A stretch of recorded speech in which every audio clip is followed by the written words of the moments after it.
Dearest listeners, one must confess that this author has witnessed many a transformation in her years observing the ton, but none quite so remarkable as that of His Grace, the Duke of Thornbury. Today, your humble chronicler brings you the most devastating tale of redemption through love's unexpected mercy. A story of a libertine duke, a sacrificial bride, and the unexpected passion that transformed them both. If you find yourself enchanted by tales of scandalous dukes and the women who tamed them, do press that like button and subscribe for more chronicles from your devoted Lady Ravenswood. Now then, let us not rush, for the best scandals, like the finest wine, must be savored properly. Maximilian Thornbury, 5th Duke of Thornbury, had become precisely what his late father intended: a man devoid of softness, stripped of sentiment, and utterly impervious to the tender emotions that His Grace believed had made his beloved Duchess weak unto death. This author has it on good authority that young Max witnessed his mother's final breath at merely 8 years of age, watching her slip away whilst calling for a husband who deemed her suffering beneath his notice. What followed, gentle listeners, was an education in cruelty that would make even this author's hardened heart weep. The Duke, may his soul find no peace, determined that his heir would never suffer such vulnerability again. No nurses to comfort nightmares, no tutors to encourage dreams, no companions to foster friendship. Only discipline, duty, and the constant reminder that a Thornbury bends to no weakness, especially that most treacherous weakness of all, love. One can only imagine how such a childhood might shape a man. By his 21st year, Maximilian had cultivated a reputation that would make even the most hardened rake blush. This author observed him during those early years, a beautiful devil stalking through ballrooms, collecting hearts like trophies before discarding them with the same cold efficiency his father had taught him. The transformation from wounded boy to ruthless man had been methodical and complete. At Eton, young Max learned that vulnerability invited cruelty, so he became the one others feared. This author has it from reliable sources that he would arrive at lessons precisely on time, complete his work with mechanical perfection, and depart without forming a single friendship that might expose him to the pain of betrayal or loss. At Oxford, he discovered that emotional detachment could be worn like armor, protecting him from disappointment whilst allowing him to wound others before they could wound him. Fellow students learned to avoid attempting intimacy with the Duke's heir, not because he was cruel precisely, but because conversing with him was rather like trying to embrace a marble statue, beautiful to behold, impressive in its craftsmanship, but utterly incapable of returning warmth. By the time he inherited his father's title at 25, he had perfected the art of feeling nothing at all. This author recalls the whispered conversations amongst the Ton's matrons during those years. They spoke of how the Duke would arrive at balls precisely 1 hour after the opening, survey the available young ladies with the cold assessment of a horse breeder examining stock, dance exactly twice with different partners to avoid raising expectations, and depart without a backward glance. Mothers ceased presenting their daughters to him after the infamous incident where he publicly declared marriage a business transaction best concluded without the inconvenience of sentiment. Lady Pembroke, whose daughter had been among those dismissed so callously, was heard to remark that the Duke possessed all the warmth of a December morning in the Scottish Highlands. Yet beneath that carefully constructed facade, gentle listeners, lived a man slowly dying of spiritual starvation. This author had occasion to observe him during quieter moments, standing alone on terraces whilst gaiety swirled within, his fingers drumming restlessly against balustrades as if searching for something he could not name. She noted how he would watch families with the intensity of a scholar studying ancient texts, his jaw tightening whenever children laughed in their father's arms or wives gazed upon their husbands with obvious affection. Most tellingly, he began retiring early from festivities that once might have brought him pleasure, claiming boredom, but wearing the expression of a man fleeing something he dared not confront. This author suspected even then that his father's lessons had succeeded too well. In teaching him to avoid pain, they had rendered him incapable of experiencing its opposite. But oh, gentle listeners, how the mighty do fall when Venus strikes her arrow true. For it was not in the gilded halls of Mayfair that our Duke met his first genuine passion, but in the shadowed corners of Mrs. Whitmore's establishment, that infamous house of pleasure where London's most distinguished gentlemen sought what their proper wives could never provide. Mrs. Whitmore herself was a woman of considerable cunning, who understood that men of quality required more than mere physical gratification. Her establishment offered the illusion of romance alongside its more carnal pleasures. Candlelit dinners, intimate conversations, the pretense that one's chosen companion genuinely desired one's company, rather than merely one's coin. The house occupied a discreet mansion in a neighborhood respectable enough that gentlemen might visit without complete loss of reputation, yet removed enough from Mayfair that wives need never accidentally encounter evidence of their husbands' diversions. This author has learned from reliable sources that the Duke first visited the establishment on a dare from Lord Pemberton, who had grown weary of his friend's superior attitude toward the pleasures that consumed other men. What was intended as a single evening's entertainment became something far more dangerous when the Duke encountered Helena Rosebottom. Helena Rosebottom, though that was hardly her given name, possessed the sort of sultry beauty that could make bishops question their vows. Rather than the obvious charms one might expect from her profession, she radiated an almost feline grace that suggested depths of mystery beneath surface allure. Her figure was generous without being vulgar, her manners sophisticated without seeming calculated, and her voice carried the smoky quality of expensive whiskey sipped by firelight. This author must pause to illuminate Helena's background more fully, for she was no simple strumpet, but rather a woman of considerable cunning who understood power in all its forms. Born Helena Blackwood to a country vicar, she had received an education that included literature, music, and enough French to charm gentlemen who fancied themselves sophisticated. When her father's gambling debts and subsequent suicide forced her from respectability into Mrs. Whitmore's care, she had adapted to her circumstances with the pragmatic grace of a woman determined not merely to survive, but to prosper.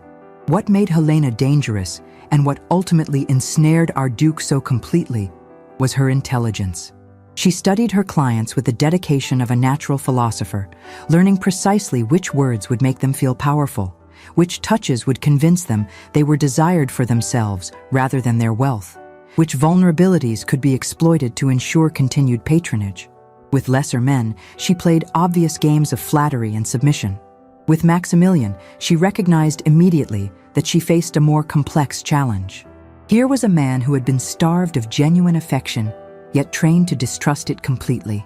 Helena's masterstroke was to offer him not fawning admiration, which his suspicions would have rejected, but rather intellectual companionship seasoned with carefully calibrated indifference. She would debate philosophy with him, challenge his more cynical observations, and occasionally withdraw her attention just enough to make him pursue her favor. For 3 years, our Duke visited her exclusively, showering her with jewels that could purchase estates and devotion that this author suspects surprised even himself. He began declining social invitations, avoiding the marriage mart entirely, content to lose himself in Helena's embraces, and the illusion that such purchased affection might fill the void where his heart should have been. During those years, Helena became his confessor as well as his lover. This author understands that in the intimate darkness of her chambers, the Duke revealed wounds he had shown no other living soul. The memory of his mother's final gasps, the sound of his father's belt against tender skin, the crushing loneliness of a childhood spent learning that love was weakness. Helena listened with seeming sympathy, offered comfort with apparent sincerity, and gradually convinced him that she alone understood his true nature. What the Duke failed to recognize, though this author observed it clearly enough, was that Helena's affections were as carefully calculated as a banker's ledger. She noted which stories brought moisture to his eyes, so she might summon them again when she needed his generosity renewed. She memorized which touches made him vulnerable so she could deploy them when her position required reinforcing. She loved him, certainly, but in the way one might love a beautiful racehorse that provided both excitement and profitable returns. The tragedy, gentle listeners, was that the Duke's feelings had evolved beyond mere infatuation into something approaching genuine devotion. This author witnessed him during social occasions, his attention wandering like a compass, seeking its true north, clearly longing to return to Helena's side. He spoke of her intelligence with the reverence other men reserved for discussions of fine art, praised her understanding as if she were some oracle of feminine wisdom, and described her capacity for passion in terms that made the young ladies of the ton seem insipid by comparison. For perhaps the first time in his adult life, Maximilian Thornberry believed himself truly loved for who he was rather than what he possessed. The irony, which this author perceived but he could not, was that Helena's performance was so complete precisely because it was performance. She gave him what he needed to hear rather than what she genuinely felt, and in doing so, created an addiction more powerful than any opium den could provide. Meanwhile, in the humble drawing room of a failing tea merchant in Cheapside, another drama was unfolding with equal desperation. Mr. Josiah Whitmore, distant relation to the brothel keeper, though decent enough to shudder at the connection, faced the sort of ruin that turns honorable men into broken shells, shuffling through debtors' courts. This author has learned the particulars of Mr. Whitmore's downfall, and they paint a picture of a man whose only crime was trusting too readily in the goodness of others. He had invested his wife's inheritance, the entirety of their family's security, in what seemed a certain venture, importing exotic teas from the Orient through a gentleman who claimed intimate connections with the East India Company and personal friendship with several governors of trading posts. The gentleman in question, one Mr. Aldrich Pemberton, cousin to the Lord Pemberton whose loose tongue had once earned him the Duke's displeasure, proved to be nothing more than an elaborate fraud who had been systematically fleecing London's merchant class for months. When the scheme collapsed, it took with it not merely the Whitmores' modest fortune, but the savings of a dozen families who had trusted in Mr. Whitmore's reputation for honest dealing. The Whitmore household, once comfortable if not luxurious, began its slow descent into genteel poverty with the sort of careful dignity that breaks hearts more thoroughly than any dramatic collapse might do. Servants were dismissed one by one, each parting accompanied by tears and promises to recall them when circumstances improved. Eventually, only old Mrs. Henley remained, staying without wages from loyalty to the family she had served since Aurelia's birth, and a stubborn determination that the household should maintain some vestige of proper order. The furniture gradually disappeared. First, the ornamental pieces that had been wedding gifts, then items of practical necessity, until only the barest essentials remained to maintain the illusion that the Whitmores remained respectable members of the merchant class. This author observed Aurelia during those trying months, noting how she managed each loss with the sort of quiet grace that transformed practical necessities into acts of almost spiritual acceptance. Aurelia watched her father's decline with the sort of helpless anguish that ages young hearts prematurely. She took over the household management entirely, stretching every penny until it surrendered its last value, mending clothing until the patches required patches of their own, and maintaining a cheerful facade that fooled no one but perhaps herself. This author has it from Mrs. Henley that many nights. The poor girl could be heard moving quietly through the house, checking locks and counting candles with the careful attention of one who understands that every small economy might mean the difference between respectability and the workhouse. His daughter Aurelia, 22, and possessed of the sort of quiet beauty that blooms in adversity rather than privilege, had spent her youth managing household accounts and caring for younger siblings, whilst her father chased increasingly desperate business ventures. She possessed what this author considers the rarest quality in our age: genuine contentment with simplicity that arose not from ignorance of finer things, but from understanding their true value. The education she had received before their circumstances changed had been thorough enough to include French, Italian, and a smattering of Latin, accomplishments that seemed mockingly useless when one's primary concerns became stretching soup bones into multiple meals and darning stockings by candlelight to save precious lamp oil.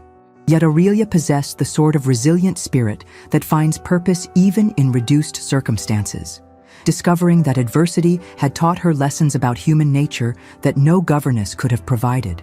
She began offering lessons to the neighborhood children, earning a few precious shillings whilst maintaining the pretense that she did so from charitable inclination rather than desperate necessity. This author observed her during those difficult months, walking to her pupils' homes with the sort of determined grace that suggested she had found a way to transform necessity into genuine vocation. Most remarkably, poverty had refined rather than coarsened her character. Where other young ladies might have grown bitter at seeing their expectations diminished, or grasping in their desperation to escape reduced circumstances, Aurelia seemed to develop an almost ethereal detachment from material concerns. She moved through her diminished world with quiet grace, finding genuine pleasure in sunset walks through Hyde Park, free entertainment being the only sort available to her, and deep satisfaction in the small domestic skills that kept her family from complete destitution. This author noted how Aurelia's reduced circumstances had stripped away the artificial accomplishments that society demanded of young ladies, revealing the genuine woman beneath. Without money for fashionable gowns, she learned to find beauty in simple muslin worn with dignity. Without access to elaborate entertainments, she discovered the pleasure of conversation with Mrs. Henley about herbs and household management, or with her pupils about the magical worlds that opened through reading. Most telling of all, she had developed what this author recognized as true compassion, not the charitable condescension of those who give from surplus, but the understanding that comes from personal experience of want. She knew exactly how much a shilling meant to a family choosing between coal and candles, understood the pride that made accepting charity more painful than enduring cold, and possessed the wisdom to offer help in ways that preserved dignity rather than highlighting desperation. When the Duke's man of business approached with an offer that seemed salvation itself, marriage to his grace in exchange for clearing all debts and providing a generous settlement, poor Mr. Whitmore wept with relief. That his daughter would be sacrificed to the appetites of London's most notorious libertine seemed a small price for his family's survival, particularly when the alternative was watching them all slide into destitution that might kill them as surely as any disease. The negotiations were conducted with the same cold efficiency that the Duke applied to all his business dealings. A settlement that would clear the Whitmore debts entirely, provide comfortably for Aurelia's father and younger siblings in perpetuity, and establish a modest household fund that would ensure their respectability for life. A marriage contract that specified the Duke's obligations, financial support, social position, adequate housing, and hers, availability for conjugal duties, maintenance of household dignity, production of an heir. No mention was made of affection, companionship, or any of those tender emotions that transform legal arrangements into true marriages. This author must record the particularly heartbreaking detail that Mr.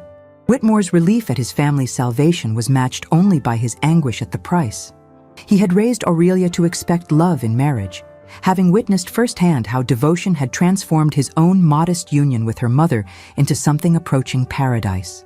To deliver his daughter into an arrangement that promised security, but not affection, felt like betraying every lesson he had tried to teach her about the worth of hearts over fortunes. Aurelia received the news of her engagement whilst mending her father's only remaining decent shirt by the light of a single candle. This author can scarcely imagine the thoughts that must have raced through her mind. Relief at her family's salvation, warring with terror at her own fate, gratitude for escape from poverty, battling dread of a loveless future with a man whose reputation for coldness exceeded even his fame for debauchery. Yet this author observed something remarkable in Aurelia's response to her changed circumstances. Rather than despair or resentment, she seemed to approach her upcoming marriage with the same quiet determination that had carried her through months of genteel poverty. If she was to be the Duke's wife in name only, she would at least fulfill that role with dignity. If her heart was to remain unengaged, she would ensure that her conduct brought no shame to the family name she was soon to bear. This author will never forget the morning Aurelia first entered Thornbury House as its new duchess. Dressed in the finest gown money could purchase, yet looking rather like a robin attempting to wear peacock feathers, she moved through those magnificent halls with the careful grace of one who knows herself to be utterly out of place. The mansion itself seemed to hold its breath during that first meeting. Thornbury House, with its soaring ceilings and priceless artwork, had remained frozen in time since the previous Duchess's death. Dust sheets covered furniture in rooms that had once hosted glittering soirees. Gardens that had been the envy of London lay neglected and overgrown, their geometric perfection surrendering to the wild beauty of unchecked growth. The very walls seemed to exhale loneliness and long-accumulated grief. The Duke, having arrived mere hours earlier from what he believed was ending his arrangement with Helena, though he knew not yet how completely she had already ended their arrangement with him, encountered his bride in the marble foyer, beneath a portrait of his mother that had watched over 15 years of masculine solitude. One must confess, the sight that met both their eyes was rather like watching Greek fire meet morning dew.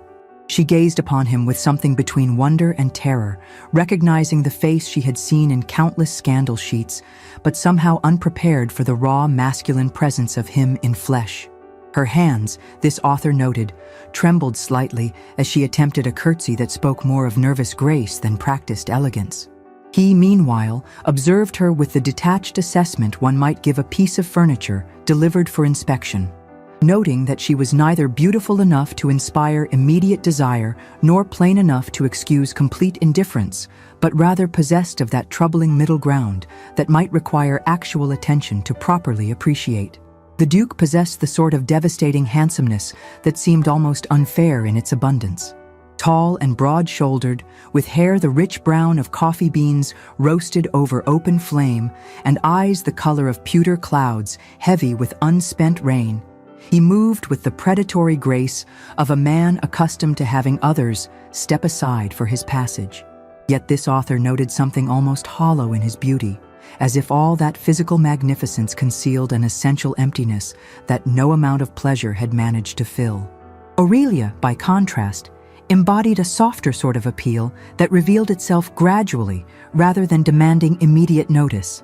Neither petite nor statuesque, neither classically beautiful nor strikingly exotic, she possessed instead that rarest quality, genuine sweetness that seemed to emanate from within rather than being artfully applied like cosmetics.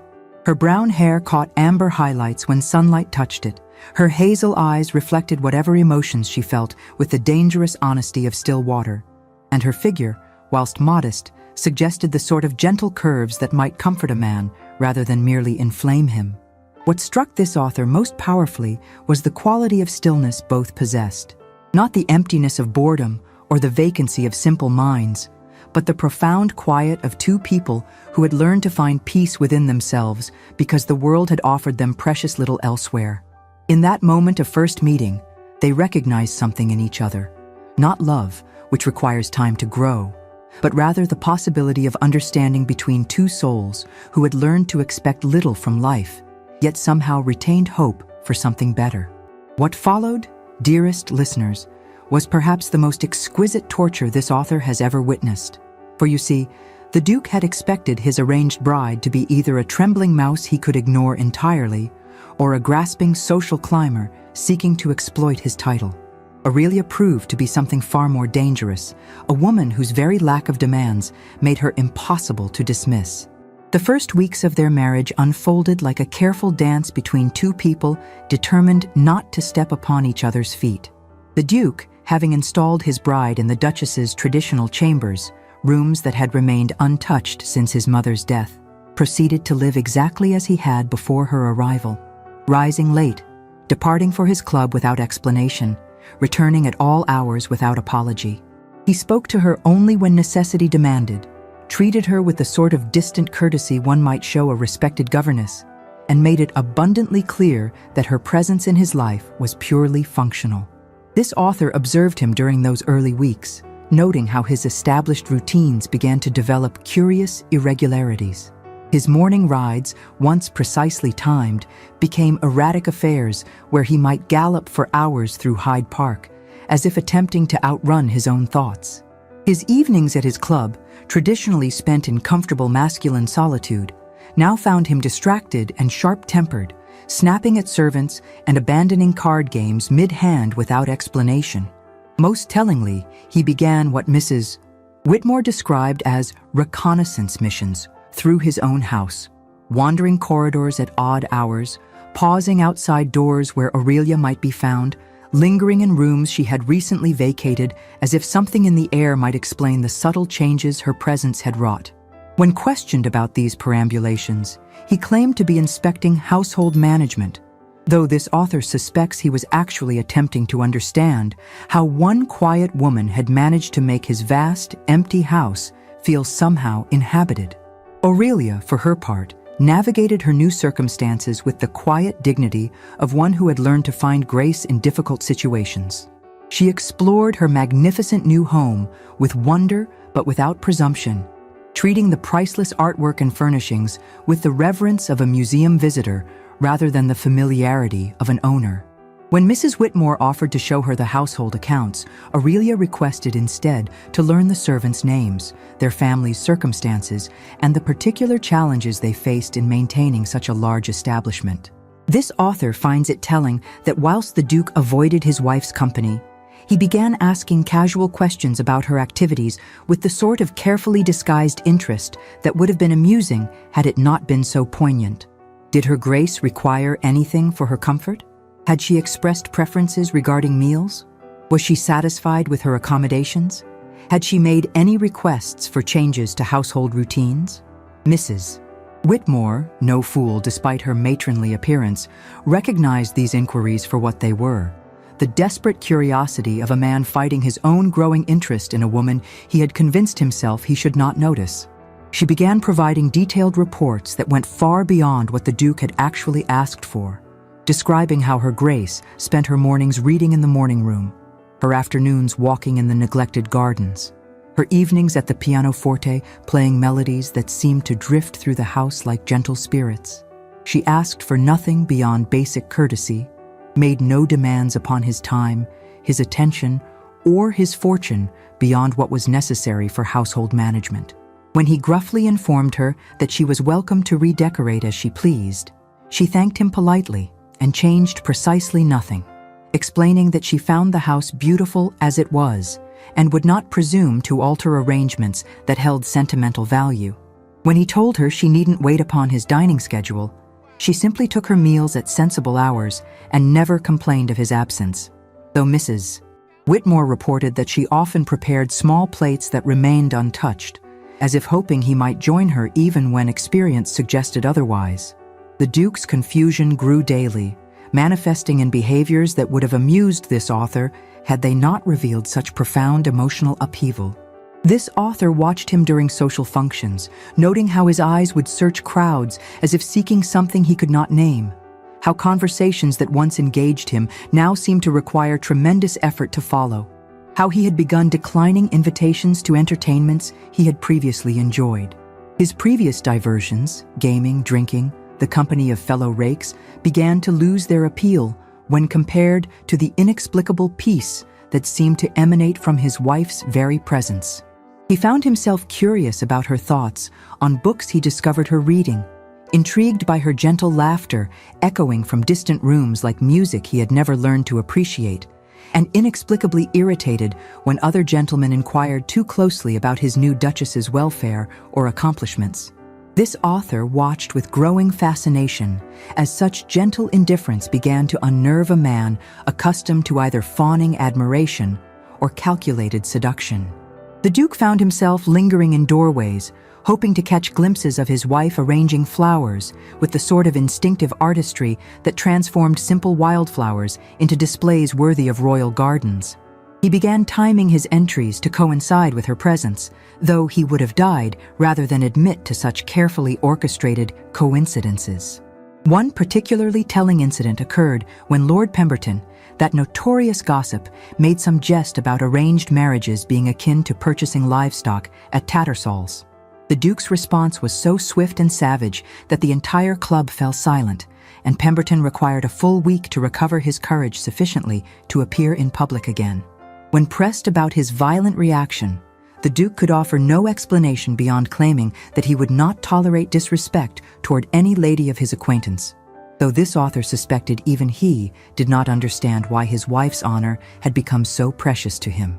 Poor Aurelia, meanwhile, suffered the exquisite agony of finding herself married to the most compelling man she had ever encountered, whilst knowing herself to be nothing more than a convenient solution to his need for an heir and social respectability. She observed his restless prowls through their shared spaces with the careful attention of one who has learned to read subtle signs of mood and inclination, noted the way his eyes would darken when they encountered her unexpectedly, and felt her own treacherous heart begin to harbor hopes she dared not name. The household staff, wise in the ways of love, though perhaps unschooled in its complexities, began to notice small changes in both master and mistress that spoke of a careful courtship neither was prepared to acknowledge. His Grace's morning rides grew longer and more punishing, as if he sought to exhaust himself before returning to face another day of fighting his growing fascination with his wife. Her Grace's embroidery grew more elaborate, her hours at the pianoforte more frequent and intense, as if she too sought distraction from thoughts that threatened her carefully maintained composure. This author must note here the particularly cruel irony that both husband and wife had begun to discover in each other exactly what their hearts craved most. Yet both remained convinced that such feelings could never be reciprocated. The Duke believed his wife too pure and innocent to desire a man of his corrupted nature, too gentle to find attraction in someone who had lived as he had lived. Aurelia believed herself too plain and common to capture the lasting interest of a man who had known London's most beautiful courtesans, too practical to inspire the sort of romantic passion she had read about in novels. The turning point came, as such moments often do, through the smallest gesture. This author has it from Mrs. Whitmore that one evening, the Duke discovered Aurelia in his private study, having fallen asleep whilst reading his collection of philosophical treatises. Rather than wake her immediately, he spent nearly an hour simply observing her in the firelight, noting details that daylight encounters had not revealed. The book that had tumbled from her relaxed fingers was Rousseau's Discourse on Inequality, hardly the sort of light reading one might expect from a merchant's daughter, yet she had been taking careful notes in the margins, with observations that revealed a mind both sharp and surprisingly radical in its sympathies. This author understands that the Duke read several of her annotations and found himself genuinely impressed by insights that challenged his own cynical worldview, whilst revealing a compassionate intelligence he had not suspected. When she stirred and found him there, the air between them fairly crackled with unspoken longing. This author understands that he very nearly kissed her then. Indeed, his face had drawn close enough that she could feel his breath upon her lips, could see the way candlelight caught the silver flecks in his gray eyes, before some last vestige of his practiced indifference made him withdraw with an apology that satisfied neither of them. The aftermath of that near kiss haunted them both with the persistence of an unfinished symphony that demands resolution.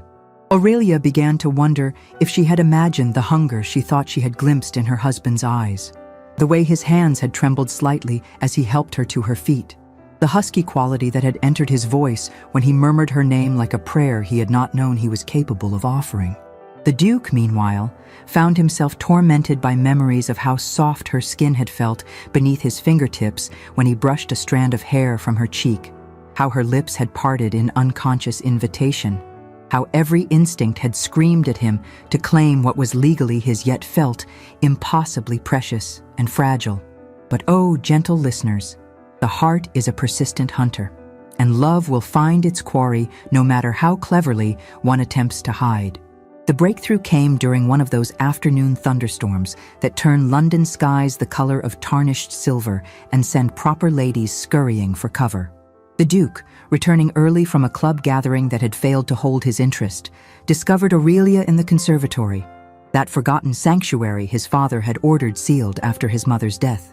Standing perfectly still amongst his mother's abandoned rose bushes, her face tilted upward to catch the sound of rain upon glass, she seemed to commune with spirits only she could perceive. The conservatory had been locked for 15 years, its exotic plants dying slowly from neglect until only the hardiest roses remained to mark where beauty had once flourished. The Duke's mother had spent countless hours there, cultivating not merely flowers, but a sanctuary where she could escape the increasingly oppressive atmosphere of her marriage to a man who viewed her gentle nature as a character flaw requiring constant correction. This author has learned from old servants that young Maximilian had begged to visit his mother's flowers after her death, had pressed his small face against locked glass doors until his breath fogged the panes, had wept for access to the only place where her presence still lingered like perfume in an empty bottle.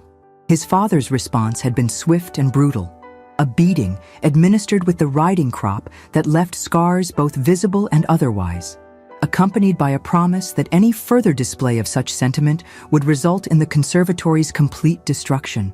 Standing there 15 years later, watching his wife commune with ghosts he had been forbidden to mourn, the Duke felt something crack open within his chest, like ice breaking under spring warmth.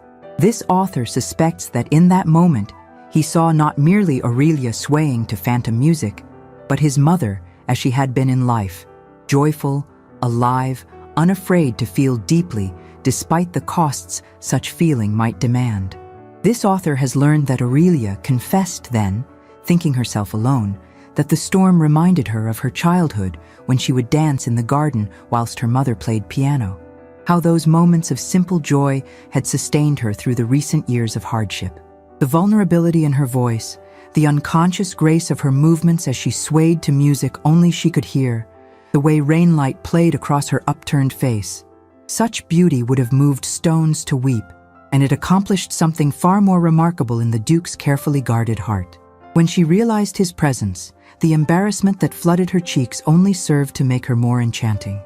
But this author suspects that in that moment, watching her attempt to compose herself whilst surrounded by the ghosts of his happier past, something fundamental shifted within the Duke's carefully constructed defenses. For the first time since childhood, he found himself in the presence of someone who seemed to understand instinctively that grief and joy could coexist, that beauty could emerge from neglect, that love could grow in the most unlikely soil. What passed between them then was nothing so simple as conversation. Rather, it was an exchange of souls conducted in the language of shared understanding, she speaking of her love for simple pleasures that cost nothing but brought immeasurable wealth, he finding himself confessing how the conservatory had remained locked since his mother's death because he could not bear to see her roses wither as she had withered under his father's cold disapproval. When Aurelia quietly asked permission to tend the abandoned garden, offering to restore what had been lost without asking for anything in return, this author believes the Duke fell in love without even recognizing the sensation for what it was. He saw in her offer not the presumption of ownership, but the generous impulse to heal what had been wounded, to bring life back to places where death had lingered too long. The restoration of the conservatory became a metaphor for what was blooming between them, though neither dared acknowledge it directly. Each day, Aurelia would work amongst the neglected plants, whilst the Duke found increasingly transparent excuses to observe her progress. She pruned dead growth with gentle efficiency, enriched the soil with careful attention, and coaxed new life from stems that had seemed beyond salvation. Watching her, the Duke began to wonder if hearts might not respond to similar ministrations, if the careful, patient love she showed to dying roses might work similar magic on souls that had been starved of tenderness. This author observed him standing at the conservatory windows during those weeks, his expression holding the sort of wonder one might reserve for witnessing miracles. The weeks that followed saw a gradual thaw that would have been beautiful to witness had not fate been preparing her cruelest intervention. The Duke began joining Aurelia for morning walks through the restored garden, ostensibly to inspect her progress, but actually to experience the profound peace that seemed to surround her like an invisible aura. He started lingering after dinner to hear her play piano, discovering that her touch upon the keys held a sweetness his mother's playing had never possessed, perhaps because Aurelia played not to impress or please others, but from pure love of the music itself. Her melodies seemed to fill spaces in his soul that he had not known were empty, creating harmony where discord had reigned for decades. Most significantly, he ceased his visits to Mrs. Whitmore's establishment entirely, finding that his wife's gentle presence satisfied hungers he had not known existed whilst creating new ones that only she could fulfill. This author noted that Helena's absence from his life seemed to affect him no more than giving up a particular vintage of wine, pleasant enough in its time, but easily forgotten when one discovered superior fare. This author observed them during social functions and noted how their careful friendship deepened into something approaching true intimacy. The Duke began sharing books from his collection, delighting in Aurelia's thoughtful responses and her willingness to challenge his more pessimistic observations with arguments that revealed both intelligence and genuine moral conviction. She, in turn, revealed glimpses of the passionate woman she had kept hidden beneath her modest exterior. Opinions on social reform that would have scandalized his father, dreams of travel that spoke to an adventurous spirit constrained by circumstance, and a capacity for joy that seemed to illuminate whatever room she graced with her presence. Their first real argument, a heated debate about the nature of human goodness that lasted through an entire evening and left both of them breathless with intellectual exhilaration, marked the moment when politeness gave way to genuine engagement. This author understands that they had been circling each other like dancers, learning a complex quadrille, and that first honest conflict revealed the passion that lay beneath their careful courtesy. The Duke discovered that his gentle wife possessed convictions worth defending and the intelligence to defend them with wit rather than mere stubbornness. Aurelia learned that her husband's cynicism masked not cruelty, but rather disappointment in a world that had taught him to expect little goodness, whilst punishing him severely for the vulnerability required to seek it. Most dangerous of all, they began to find excuses for physical proximity that tested the boundaries of their careful restraint. A hand lingering too long when he helped her from carriages, the electric moment when their fingers brushed whilst reaching for the same book, the way they stood perhaps closer than strictly necessary when examining garden plans or household accounts. The electrifying instant when she reached across him for a teacup and he caught her wrist, holding it perhaps a heartbeat longer than propriety permitted, whilst his thumb traced the delicate pulse point there, became a moment of such charged awareness that both fled to separate wings of the house to recover their composure. This author observed them during social functions and noted how they had begun to seek each other unconsciously, his eyes finding her across crowded rooms with the unerring accuracy of a compass needle finding true north, her subtle movements to remain within his sight even when convention demanded they mingle separately with their respective social circles. They had developed their own private language of glances and small smiles, a communication so intimate that other observers began to remark upon the Duke's apparent transformation from notorious libertine to devoted husband. Lady Pembroke was heard to comment that marriage had accomplished what years of maternal scheming had failed to achieve, making the Duke appear almost human in his obvious attachment to his wife.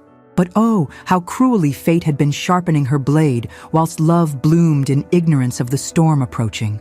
Ah, but this author must reveal the serpent lurking in this budding Eden.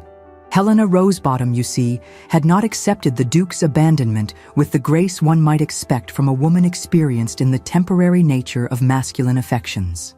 Indeed, she had been cultivating a far richer patron, the Earl of Wessex, whose wife had recently died, leaving him with vast holdings and an appetite for comfort that his considerable purse could abundantly satisfy. This author must pause to illuminate the true scope of Helena's cunning, for what followed was manipulation worthy of the most accomplished political conspirators. She had been corresponding secretly with the Earl for months whilst maintaining her arrangement with the Duke, weaving a web of sympathy and seduction that promised not merely physical pleasure but emotional solace for his bereavement. Helena understood that the Earl's grief made him vulnerable to a woman who could offer not just companionship but the illusion of replacing what he had lost. She studied his late wife's preferences, mimicked her gentle mannerisms when it suited her purposes, and gradually positioned herself as the perfect combination of respectable companionship and passionate comfort that a widowed man might crave. The Earl, flattered by the attention of a woman young enough to be his daughter, yet sophisticated enough to understand his needs, began lavishing upon Helena gifts that far exceeded anything the Duke had ever provided.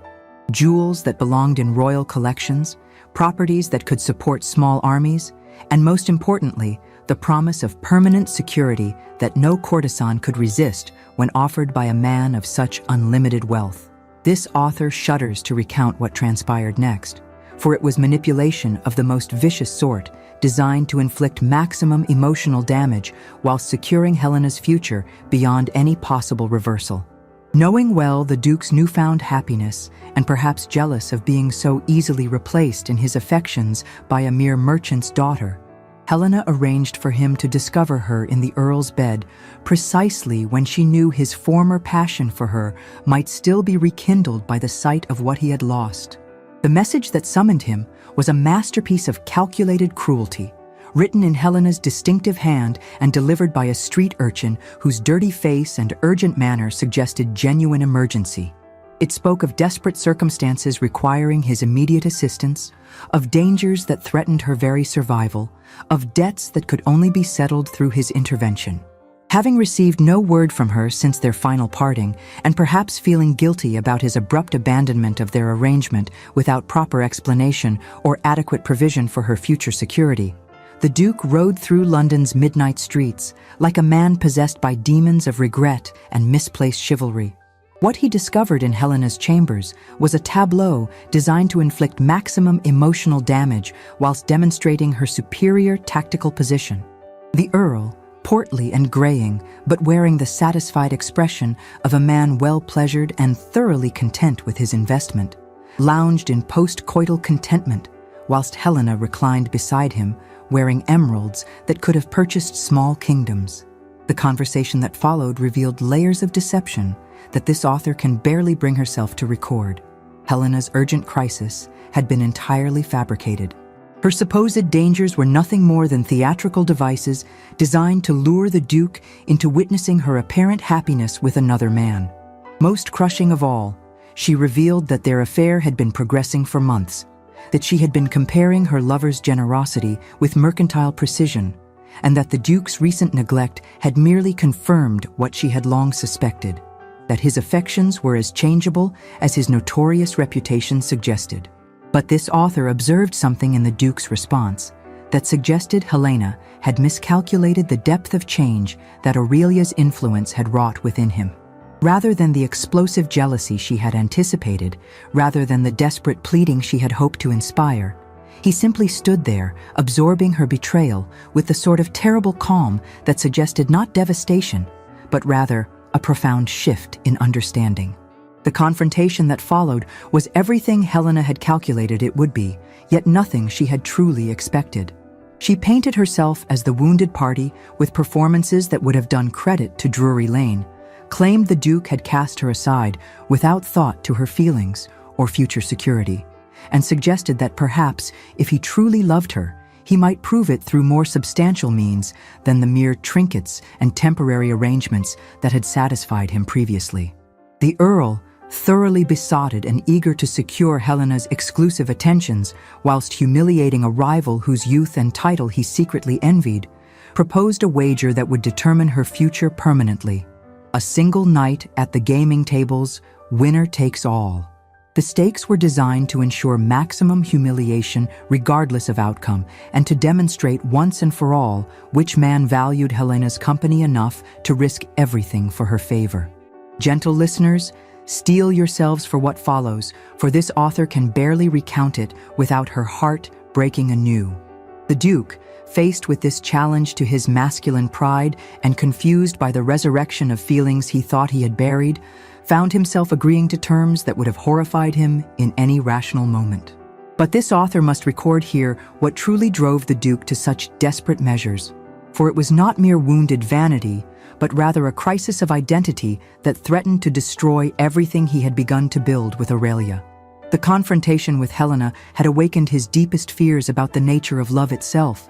Was the growing tenderness he felt for his wife merely another form of the obsession that had bound him to Helena? Was he capable of genuine love, or only of various forms of sophisticated selfishness? The wager became, in his tormented mind, a test not merely of his feelings for Helena, but of his worthiness for Aurelia's growing affection. If he won Helena back, it would prove that his baser nature remained unchanged, and that Aurelia deserved better than a husband who could be so easily swayed by carnal appeal. If he lost, perhaps it would free him to pursue the pure love his wife offered without the contamination of his sordid past. Such was the twisted logic of a man whose father had taught him that love was weakness, that emotional investment led only to pain, that caring deeply about another person was a luxury no Thornberry could afford. The Duke's agreement to the wager was not an act of passion, but of self-destruction, a desperate attempt to prove to himself that he remained the cold, controlled man his father had created rather than the vulnerable, hopeful creature that Aurelia's love was slowly coaxing into existence. The stakes were precisely calibrated to ensure lasting damage. If the Duke won, Helena would abandon the Earl immediately and return to their former arrangement, but only if he publicly acknowledged their relationship and installed her as his acknowledged mistress despite his recent marriage, ensuring that Aurelia would be humiliated before all of London society. If he lost, Helena would become the Earl's permanent companion, and he would return to his wife with the knowledge that he had gambled away his last chance at the passion he had once believed he needed to survive. One can only imagine Aurelia's devastation when she learned of this wager, not from her husband, who lacked the courage to confess his faithlessness, but from the household gossip that such scandals inevitably generate. Mrs. Henley, whose loyalty to the family extended to protecting her young mistress from unnecessary pain, had attempted to keep the news from reaching Aurelia's ears. But secrets in great houses have a way of seeping through walls like dampness, and by evening, every servant knew that their master was spending the night determining whether his wife or his former mistress held the greater claim upon his affections. This author has it on good authority that Aurelia spent that terrible night standing at her bedroom window, watching the lights of London flicker like distant stars, whilst contemplating how her heart had become so thoroughly invested in a man who could stake their marriage on a game of cards. The poor girl's anguish was compounded by her understanding of what the Duke's actions revealed about his true feelings. That he would risk everything for another woman's love proved how little their growing intimacy had meant to him, how easily he could cast aside the tender shoots of affection they had been cultivating in favor of a passion he considered more genuine. Mrs.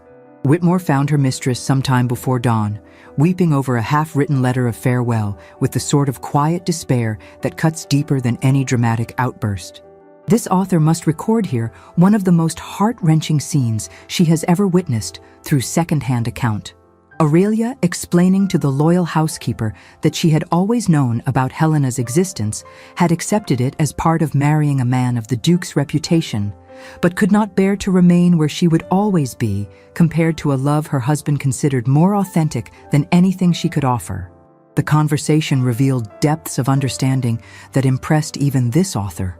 Aurelia acknowledged that she had no legal or moral right to object to her husband's past liaisons, that she had entered their marriage knowing it was a business arrangement rather than a romantic attachment. What wounded her was not the existence of a former mistress, but the discovery that her husband still considered that purchased passion more genuine than the freely given love that had been growing in his own home. Most remarkably, she took responsibility for what she perceived as her own failure to inspire in him the sort of desire that might have made their arrangement into something approaching genuine partnership. This author finds such selfless grace in the face of abandonment both admirable and heartbreaking, for it revealed a spirit noble enough to blame herself rather than condemn the man whose choices had wounded her so deeply. Yet beneath that gentle acceptance lay a core of steel that poverty and hardship had forged within her. Aurelia was not fleeing in hysteria or spite, but making a calculated decision that her dignity was worth more than security, that honest poverty was preferable to the humiliation of remaining where she was neither valued nor desired. In packing her modest belongings, she was not surrendering to despair, but reclaiming the strength that had carried her family through their darkest hours. What transpired in that smoke-filled gaming hell would become legend amongst the gambling set for years to come, though this author suspects that none who witnessed it understood the true stakes being wagered that night. The Duke arrived at the appointed hour, wearing the expression of a man attending his own execution, not from fear of losing, but from the growing certainty that winning might prove even more catastrophic to the fragile happiness he had been building. The gaming room at White's had been transformed for the occasion into an arena where reputations would be built or destroyed with each turn of the cards. The Earl, flushed with wine and confident in his superior position, had invited several witnesses to observe his triumph over a younger rival. Helena, draped in jewels that caught candlelight like captured stars, played her role as prize to perfection, beautiful, desirable, and apparently worth any risk to possess. This author understands that the Duke played with the desperate intensity of a man wagering his soul, yet beneath his apparent concentration lay a growing awareness that the woman he was fighting to reclaim had become a stranger to him. 3 months of Aurelia's gentle presence had altered his perception so completely that Helena's theatrical beauty now seemed artificial, her practiced passion hollow, her calculated charm obvious in ways it had never been before. Hand after hand, the Duke's superior skill at the tables asserted itself. He won with the mechanical precision that had made him feared amongst London's gaming establishments. Yet this author has learned that each victory felt increasingly like defeat. For with every card that fell in his favor, he moved closer to a prize he no longer truly wanted, whilst moving further from the woman whose absence was becoming more painful than Helena's presence had ever been pleasurable. The final hand arrived with the sort of dramatic inevitability that this author suspects Providence reserves for moments when mortals require education in the true nature of their hearts. The Duke held cards that should have guaranteed victory. Indeed, mathematical probability suggested that defeat was virtually impossible. Yet when that final card was revealed, the Queen of Hearts, how bitterly appropriate, Fortune abandoned him as completely as if the fates themselves had intervened to teach him the difference between winning and succeeding. This author must pause here to reveal what the Duke learned only in that moment of apparent defeat. Helena's passion had never been for him at all, but for the lifestyle his wealth could provide. The Earl's superior fortune had long since claimed her true allegiance, and she had orchestrated the entire evening not from jealousy or wounded affection, but from simple greed, married to a desire for revenge against a man who had dared to find happiness elsewhere. The revelation came through the Earl's drunken boasting as the cards were gathered and witnesses began to disperse. "Helena," he declared with the crude satisfaction of a man who believes himself victor in more than mere gambling, had been warming his bed for months whilst allowing the Duke to believe himself her sole protector. Every gift the Duke had lavished upon her had been immediately displayed to the Earl as proof of her desirability and his rival's inferior generosity. Every confidence the Duke had shared in moments of post-coital vulnerability had been repeated for the Earl's amusement, like scenes from a particularly entertaining theatrical production. Most crushing of all, every moment of intimacy the Duke had treasured as evidence of Helena's genuine feeling had been discussed and dissected between her and the Earl like items in a merchant's inventory. His vulnerabilities had become their private entertainment. His trust had been transformed into their shared jest, and his belief in her affection had provided them with months of superior amusement at his expense. The Duke's response to this intelligence was, this author understands, a thing of terrible beauty that spoke to how profoundly Aurelia's influence had already changed him. Rather than the explosive rage Helena had anticipated and perhaps hoped to provoke, rather than the desperate pleading she might have used to further humiliate him, he simply smiled, an expression so cold and final that even Helena shivered despite her supposed triumph and the Earl's protective presence. He congratulated the Earl on his prize with perfect courtesy, wished Helena joy of her choice with sincerity that suggested genuine relief rather than bitter disappointment, and departed with his dignity intact whilst his illusions lay in ruins. This author suspects that in that moment, walking away from a game he had lost, but a delusion he had finally abandoned, the Duke experienced his first taste of genuine freedom in decades. But oh, gentle listeners, it was during that endless carriage ride through London's sleeping streets that our Duke experienced what this author can only describe as a complete reformation of understanding. For you see, in losing Helena so completely, not merely her person, but any lingering illusion about the nature of what they had shared. He gained perfect clarity about what he had been slowly learning to value, far above mere passion. The revelation struck him with the force of physical blow as his carriage wheels clicked against cobblestones, still wet from evening rain. Helena had offered him the intoxication of lust, disguised as love, demanding, possessive, ultimately hollow, because it depended upon his wealth rather than his worthiness. She had required him to be the duke, the title, the fortune, the reputation for exciting danger that made bedding him a triumph worth boasting about to other lovers. Aurelia had given him something infinitely more precious, the gift of being valued simply as a man. She had never asked him to be more charming, more generous, more exciting than he naturally was. Instead, she had found genuine pleasure in his company when he offered nothing but honesty, had shown interest in his thoughts when they were neither particularly witty nor especially profound, had responded to his presence with the sort of quiet joy that suggested she truly enjoyed the person he was beneath all his carefully constructed facades. The Duke realized with crushing clarity that he had been confusing the fever of obsession with the warmth of genuine affection, mistaking possession for love and performance for authentic connection. Helena had made him feel powerful through her apparent need for his protection and wealth.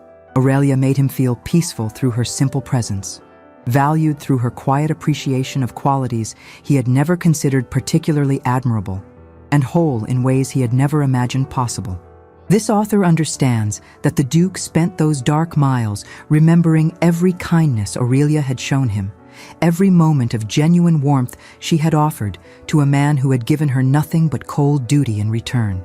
He recalled how she had never once reproached him for his emotional distance, never demanded explanations for his absences, never expressed anything but gratitude for courtesies that any decent husband should have provided as a matter of course. Most painfully, he remembered the growing light in her eyes during their recent weeks of tentative friendship, the way her face had begun to brighten when he entered rooms, the soft sigh of contentment she made when they sat together in comfortable silence. He had been so focused on fighting his growing attachment to her that he had failed to recognize and cherish the miracle of her attachment to him. By the time his carriage reached the familiar gates of Thornbury House, the Duke had realized what this author had observed from the beginning, that real love had been waiting in his own home whilst he chased its counterfeit in purchased embraces. More than that, he understood that in risking Aurelia's regard for Helena's hollow passion, he had proven himself unworthy of the genuine devotion that had been offered to him so freely. The cruel irony was not lost upon him that Helena's calculated betrayal, intended to demonstrate his fundamental unworthiness of genuine affection, had instead provided him with the clarity necessary to recognize and properly value what he had been carelessly endangering. In attempting to destroy his happiness, she had inadvertently shown him where true happiness actually resided. But oh, the scene that awaited him. For Aurelia, believing herself abandoned for a beautiful courtesan whose charms had proven more compelling than the quiet devotion of a convenient wife, had spent the night composing a letter of farewell that stood as testament to the nobility of spirit that made her worthy of any man's complete devotion. This author has read that letter, preserved now among the Duke's most treasured possessions, and it reveals a character so generous that it shames lesser mortals into recognition of their own selfishness. She expressed no bitterness toward the Duke for following his heart, no resentment at being cast aside for another woman's superior attractions. Instead, she thanked him for the kindness he had shown her during their brief marriage, acknowledged that their union had been arranged for practical rather than romantic reasons, and wished him joy in whatever future he chose to pursue with the woman who had captured his deepest affections. Most heartbreaking of all, she begged his forgiveness for the failure of their union, taking upon herself the blame for being unable to inspire in him the sort of passion that might have made their arrangement into something approaching genuine happiness. Such selfless grace in the face of abandonment, gentle listeners, reveals the sort of character that transforms ordinary women into queens of men's hearts, and shames those men into becoming worthy of the love they have been offered. She intended to return to her father's house at dawn, preferring honest poverty to the humiliation of competing with a husband's true love for even the smallest portion of his regard. Mrs. Whitmore discovered her in the entrance hall as the first light crept through the windows, valise in hand and tear-stained cheeks bearing witness to her night of anguish. Dressed in the same simple gown she had worn upon her arrival, as if symbolically shedding the grandeur that had never truly belonged to her. When the Duke burst through his own front doors like a man fleeing the very demons of hell, the tableau that greeted him was more devastating than any sight that had ever met his eyes. Here stood a woman who had never asked him for anything beyond basic human kindness, who had brought beauty and peace to his wounded home, who had loved him quietly and completely whilst expecting nothing in return, and he had nearly cast her aside for a woman who valued him only in pounds sterling and the amusement his humiliation could provide. The scene that unfolded in that marble foyer became the foundation of everything that followed. This author has it from Mrs. Whitmore that when the Duke saw his wife prepared to leave him forever, something within him simply shattered. Not his pride. That had been demolished in Helena's chambers by the Earl's crude revelations. Not his heart. That had been remaking itself slowly under Aurelia's influence for weeks without his recognition. Rather, it was the last vestige of his father's cruel teaching that love was weakness, that emotional investment led only to pain, that caring deeply about another person was a luxury no Thornbury could afford. What followed, gentle listeners, was a courtship more intense than any this author has chronicled, for it had all the urgency of a man racing against time to win what he had nearly lost forever, whilst carrying the terrible knowledge that he had no right to succeed. The Duke, throwing aside every lesson his father had beaten into him about emotional restraint, pursued his own wife with the single-minded determination of a man who had glimpsed paradise and found himself willing to do anything to prove worthy of entry. The Duke fell to his knees before his departing wife, a gesture so shocking that Mrs. Whitmore nearly dropped her tea service and required several minutes to recover her professional composure. This author understands that he began to speak then with an honesty that stripped away years of careful emotional armor like acid eating through steel, confessing everything. His arrangement with Helena, his confusion about the nature of love, his terror that the growing feelings he harbored for Aurelia made him vulnerable in ways his father had taught him to fear above all else. But most remarkably, he spoke of what these past months with her had taught him about the difference between wanting and loving, between possession and partnership, between the fever of temporary lust and the deeper satisfaction of true companionship that grows stronger rather than weaker with familiarity. Helena had made him feel powerful through her apparent need for his protection and largesse. Aurelia made him feel peaceful through her simple presence, valued through her quiet appreciation of qualities he had never considered particularly admirable, and whole in ways that had nothing to do with his wealth or position or reputation. This author must record here that Aurelia's response to these confessions revealed the true steel beneath her gentle exterior. She did not immediately forgive, did not fall weeping into his arms, did not demonstrate the sort of feminine weakness that might have allowed him to believe his redemption could be easily purchased. Instead, she listened with the careful attention of a judge weighing evidence, asked questions that revealed she understood the psychological forces that had driven him to such self-destructive behavior, and ultimately made it clear that forgiveness would need to be earned through actions rather than merely requested through words. What followed was the most extraordinary courtship this author has ever witnessed, a man pursuing his own wife with the dedication of a supplicant seeking divine favor. The Duke canceled all social engagements to spend every waking moment learning who Aurelia truly was beneath her careful composure, discovering layers of complexity that his previous indifference had prevented him from recognizing. He learned that she read Greek philosophy for pleasure, finding in Stoic principles guidance for accepting circumstances beyond her control whilst maintaining dignity in the face of hardship.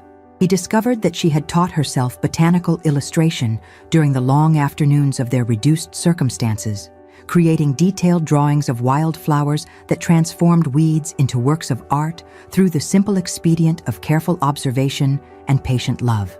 Most wonderfully, he found that the gentle woman he had dismissed as unremarkable contained depths of passion that made Helena's theatrical displays seem shallow as puddles reflecting sky without containing any.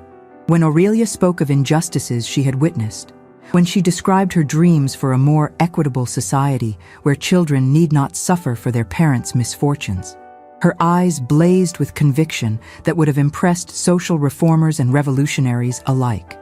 The Duke's courtship of his own wife became the most talked-about development of the season, though none dared comment upon it directly in his presence. This author observed them during their first public appearance following their reconciliation, a performance of Mozart at Covent Garden, where they sat closer together than strictly necessary, where his attention never wandered from her face, even during the most acclaimed areas, where her smiles held a radiance that made other women seem dim by comparison. Their newfound intimacy extended beyond mere public displays into the private moments that truly define a marriage. The Duke began sharing stories of his childhood that he had never told another living soul. Not the brutal lessons his father had administered, which Aurelia had intuited from his behavior, but the treasured memories of his mother that he had locked away like precious relics too fragile for frequent handling. He spoke of how she had sung to him during storms, her voice weaving melodies that transformed frightening thunder into lullabies that carried him safely into sleep. How she had read him stories of knights and princesses, heroes and quests, planting seeds of romantic imagination that had survived even his father's determined efforts to crush them. How she had promised, in whispers shared during stolen moments when his father was absent, that someday he would find love worth any sacrifice and joy that no authority could confiscate. Aurelia, in turn, revealed the dreams she had harbored during their family's decline, not for wealth or position, though she would have been grateful for security, but for the sort of partnership her parents had shared before debt and desperation poisoned their happiness. She spoke of wanting to create a home where laughter echoed through corridors like music, where children might grow up feeling cherished rather than burdened by expectations, where love was not a luxury to be rationed, but the foundation upon which everything else was built. This author must record here the particularly beautiful transformation that occurred in the conservatory during these weeks of rediscovered courtship. What had begun as Aurelia's gentle restoration of neglected plants evolved into a shared sanctuary where both Duke and Duchess could tend not merely roses, but the delicate growth of their own relationship. They spent hours there together, she teaching him the patience required to nurture living things back to health. He sharing memories of his mother that each new bloom helped resurrect from the grave of enforced forgetfulness where his father's cruelty had buried them. The conservatory became their private world, where titles and social expectations could be forgotten in favor of the simple pleasure of working together toward common goals. The morning he found Aurelia singing to herself whilst tending his mother's restored roses, this author believes our Duke finally understood what his father's relentless cruelty had cost him. Here was a woman who could bring life back to gardens that had accepted death, who could make music from silence, who could love a wounded man without asking him to be anything other than his authentic self. When he told her of Helena, confessing everything with the sort of brutal honesty that strips a man's soul bare and leaves it exposed to whatever judgment might follow, she listened without interruption and without the condemnation he knew he deserved. Her forgiveness, when it came, was not the quick absolution of someone eager to forget painful truths, but the considered mercy of a woman who understood that people must be judged by their intentions rather than merely their actions. The physical consummation of their marriage, when it finally occurred some weeks later, was remarkable not for its passion, though this author suspects that ran deep enough to scandalize even libertines, but for its tenderness. Helena had taught the Duke about desire. Aurelia taught him about intimacy. The difference, gentle listeners, is the difference between fire that burns bright and brief, consuming everything it touches, and warmth that sustains through the longest winters whilst nurturing growth rather than destruction. Their first kiss, which occurred in that same conservatory where understanding had first bloomed between them, was witnessed only by the roses and this author's imagination. But one suspects it held all the sweetness that the Duke had never known existed, all the promise of healing that Aurelia had always represented, and all the desperate gratitude of a man who had been granted a love he had never deserved, yet somehow been deemed worthy to receive. The weeks that followed transformed Thornbury House from a monument to grief into a haven of quiet joy that impressed even this author with its completeness. The Duke, having finally tasted genuine affection, proved as devoted a husband as he had been dissolute a bachelor. He wooed his wife with the patience of a gardener, coaxing blooms from reluctant soil, and she responded by revealing the passionate woman she had always been beneath her careful propriety. This author observed them during the season's final ball, noting how they moved together with the synchronicity of partners who had learned each other's rhythms both on the dance floor and in the more intimate chambers of their shared life. When the Duke waltzed with his Duchess, holding her perhaps closer than strict propriety demanded, whilst gazing into her eyes with an intensity that made observers blush for witnessing such private communion in public, it became clear that theirs had become the sort of love that makes other marriages seem like pale imitations of the genuine article. The transformation extended beyond their private happiness into their public life as well. The Duke, once known for his cutting wit and emotional coldness, became an advocate for social reforms that would help families like the Whitmores avoid the desperation that had nearly destroyed them.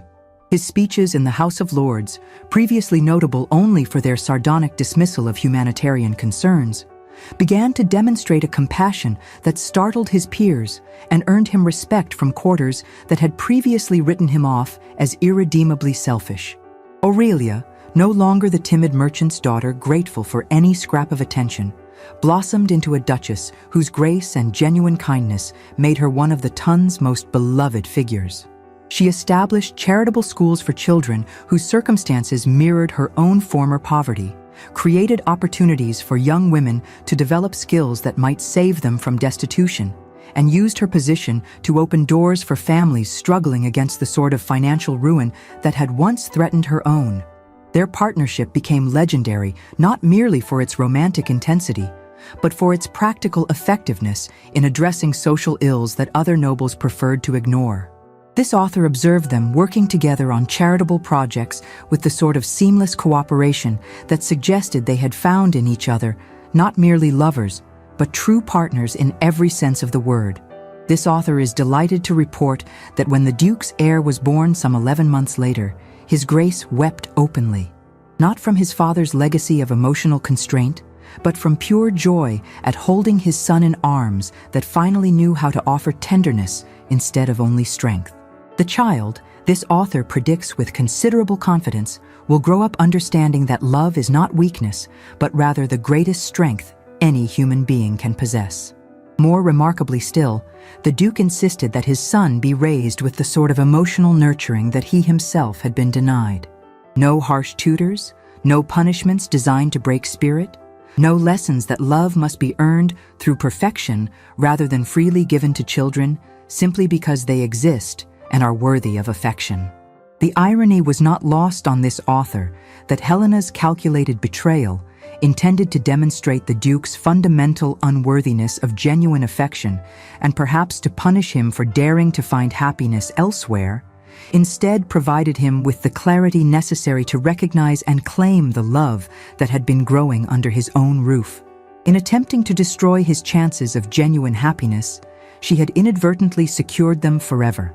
The final twist in this tale came some 2 years later when this author learned that Helena herself had been abandoned by the Earl once he grew bored with her company and began pursuing younger entertainment.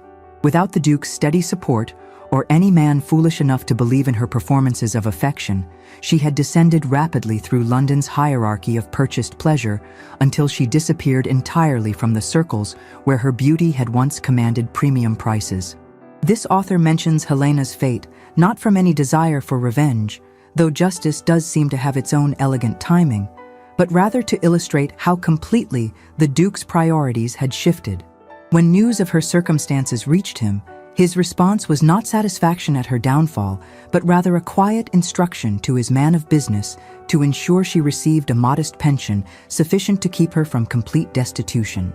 Such magnanimity, gentle listeners, reveals how thoroughly love had transformed a man who once would have considered revenge not merely justified, but necessary. And so, gentle listeners, another tale reaches its blessed conclusion. From the ashes of dissolution rose a love that burned truer than any fire, proving once again that the heart's capacity for redemption exceeds even this author's considerable imagination.